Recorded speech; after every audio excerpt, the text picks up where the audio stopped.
couple named Suhayla and Faruq, and they were married romantically. They loved each other very much. The call of jihad is made, Faruq has to take off and disappear. He leaves her a little bit of money, about 3,000 dirhams, and says to her, make do with this for 3 months, I'll be back in 3 months. There's a treasure chest of 30,000 dinars, which is equivalent to 2 million pounds in his house, and he says to her, don't touch that, it's amana. I'll be back in 3 months. When he was going, he thought twice, he looked back, she pushed him out the door, said, have you no fear of Allah? Seek the Jannah and I'll see you there, inshallah. She was a righteous woman. She pushed him out, said, go, and he went. 3 months went on, 6 months went on, 9 months went on. In that time she found bearing with a child. A year went on, she gave birth to a boy. No sign of her. Year and a half went on. 2 years went by, 2.5 years went by. Some man came back from battle and said, I saw Faruq fall. Now she knows he is dead. And so now she opens the treasure chest of 2 million pounds. Until then she obeyed him, didn't touch it. 30 years go by. She's looking after this boy. She's had a son. She's looking after him. She's paying for his education. 30 years go by. Now we're in Medina. This happened in Medina. Anyways, we're on the outskirts of the Muslim lands. We're in China, on the borders. Back down onto the earth. Nighttime, fire camp. Army soldiers defending the borders of the Muslims. And amongst them is a man sitting on the bridge, protecting the soldiers while they sleep. And he's having a look out. Looking up at the stars, the sky, he's feeling a bit romantic, and he's feeling a bit of love with Allah, and he's thinking, all of a sudden he remembers he has this wife he was married to. I wonder how she's doing. What happened? Did she marry on? Did she die? Did she move on? Is she there? Thought starts going mad. He marched on, and he was never killed in battle. 30 years this guy's still alive. It's Faruq, out on the outskirts of China.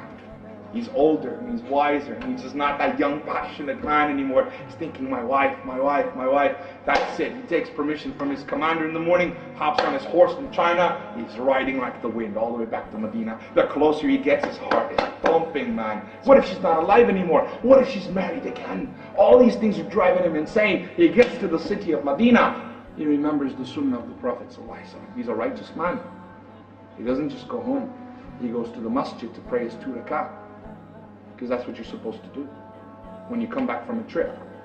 He went to the Masjid Nabi, prayed 2 rak'ah, saw it was time for Asr, thought what's the point going home, I'll wait, pray Asr, then go home.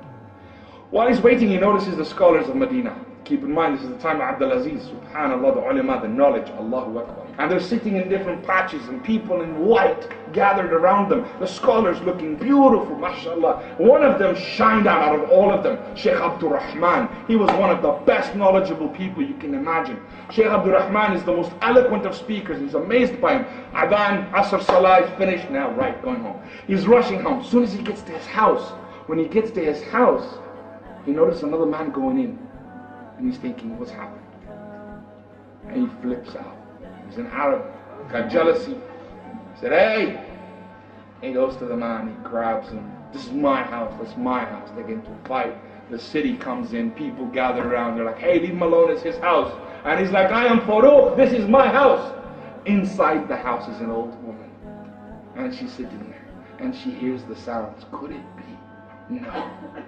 She covers up, she runs out, and she sees him. She shouts, this is my husband Faruq, leave him alone. People began to weep. They realized it's happened. Faruq and Suhayla embrace in love. And they're together and they're telling stories. They run inside. Now they're laughing, they're joking, they're crying. Everything's coming out. Oh Faruq, I'm so much older than when you left me. I was young and beautiful. I don't look like that anymore.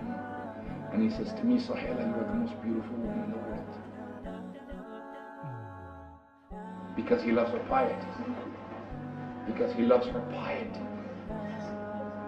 And he's madly in love with her still. And he's there embracing her and they're weeping together. Finally Faruq starts to get to his senses and he goes, oh Suhayla, there was a treasure chest I left with 2 million pounds in it. 30,000 dinars. What happened? Suhayla said, Faruq, let me ask you a question. Did you go to the masjid? She knows he did. Yes, I did. Did you see anything? Amazing scholars. This time has changed. The knowledge of the deen, the way it's being spread. Did you see anyone in particular? One really stood out. What would you give to be that man? I would give anything to be that knowledgeable. Would you give 30,000 dinars for it? Yes, I would. What if that was your son? And he said, even more. And he said, that's your son, Abdurrahman. His son was the best scholar of Medina because it was halal money and she spent it all. Instead of shopping online, she was raising her son in the best Islamic education. 2 million pounds she spent in that time. That much money. She said, that's your son. Faruq goes mad. He comes out the house screaming, oh, Sheikh Abdurrahman is my son. I am Faruq. And he's just dancing, he's excited. Abdurrahman comes. They call him. They say, what? Where is he? And the man says, I'm Sheikh Abdurrahman. And when he sees him, he realizes the man he was fighting with in the beginning.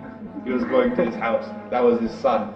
And he hugs him and he embraces. And the city comes and sees this father jumping up for joy. My son is no ordinary boy. He is Sheikh Abdurrahman. And everyone starts to weep. Everyone is emotional with him. And one of the people that wept, that came to stop the arguing in the first place, was the great Imam Malik. What was he doing there? Imam Malik was the student of Sheikh Abdurrahman ibn Faruq.